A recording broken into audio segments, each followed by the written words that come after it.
Thank you, Mr. Speaker, and I also thank the gentleman, Mr. King from Iowa. Mr. Speaker, I'd like to call attention to legislation addressing security concerns that were drawn out in the aftermath of the September 2012 attack on our consulate in Benghazi, Libya.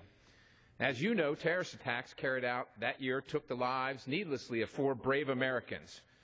In December, the Accountability Review Board released its findings and recommendations.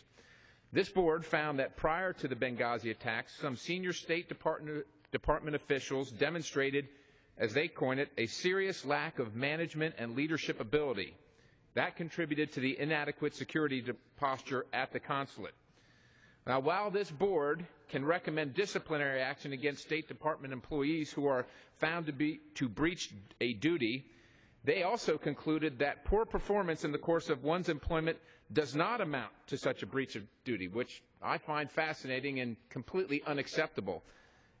As completely unacceptable as that is, it also requires legislation to change that. And so while I disagree that it should require legislation, it does. And with that in mind, I have drafted a bill with the help of the Honorable Gentlelady from New York, Ms. Meng, that adjusts these criteria.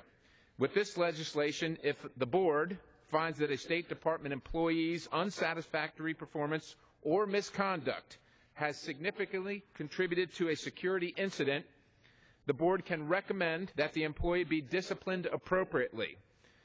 I would ask at this time that all our colleagues join us in supporting this bipartisan legislation, and I yield back. Thank you, Mr. Speaker.